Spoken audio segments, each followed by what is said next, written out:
Praise the lord. ప్రభు అయిన యేసుక్రీస్తు నామములో మీకు శుభం కలుగును గాక. ఈ రోజు దేవుని వాగ్దానం, యెహోవా దృష్టి ఆయన యందు భయభక్తులు గల వారి మీదను ఆయన కృప కొరకు కనిపెట్టు వారి మీదను నిలిచుచున్నది. 33వ కీర్తన 19వ వచనము. మన ప్రభు అయిన యేసుక్రీస్తుల వారు సృష్టికర్త. ఆయనే సర్వశక్తిమంతుడు, సర్వాధికారం కలిగిన గొప్ప దేవుడు. అయితే ఆయన యొక్క దృష్టి ఆయనను గణపరచు వారి మీద, ఆయనను స్తుతించు వారి మీద, ఆయన యందు భయభక్తులు ఉంచు వారి మీద నిలుచున్నది.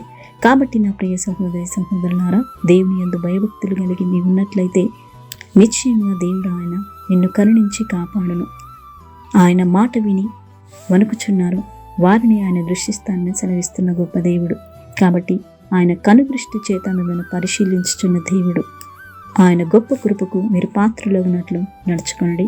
నిశ్చయంగా దేవుడు మీ జీవితంలో గొప్ప మేలను దయచేయును, మరణంలో నుండి జీవంలోనికి నడిపించును. మీరు నడవవలసిన మార్గమును ఆయన మీకు బోధించును. ప్రతి అపాయములో నుండి విడిపించి తప్పించి మీ ఎడల కృప చూపి సహాయము దయచేయును. నిశ్చయంగా దేవుడు మిమ్మను మీ కుటుంబమును కరుణించి కాపాడునుగాక. ప్రార్థన. కృపా కనికరం కలిగిన గొప్ప తండ్రి, మహోన్నతమైన దేవ, మహాగణుడ, నీకు స్తోత్రములు చెల్లిస్తున్నాం. ఆకాశంలో ఉండే నరులందరినీ కనిపెట్టి చూచున్న గొప్ప దేవుడవు.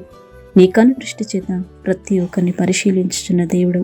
నీ దృష్టికి మేము ప్రార్థనలో ఉన్నట్లు నీ కృప సహాయం మాకు అనుగ్రహించండి. నీ గొప్ప మేలు చేత ప్రతి ఒక్కరిని మీరు నింపండి. ప్రతి ఒక్కరికి మంచి ఆరోగ్యమును, బలమును, శక్తిని మీరు అనుగ్రహించమని ప్రార్థిస్తున్నాం. మరి ముఖ్యంగా నీ యందు భయభక్తులు కలిగి నీ దృష్టికి నిలిచినట్లు నీ కృప సహాయం అనుగ్రహించమని నజరేయుడైన యేసుక్రీస్తు నామములో ప్రార్థించి అడిగి వేడుకుంటున్నాము తండ్రి. ఆమేన్.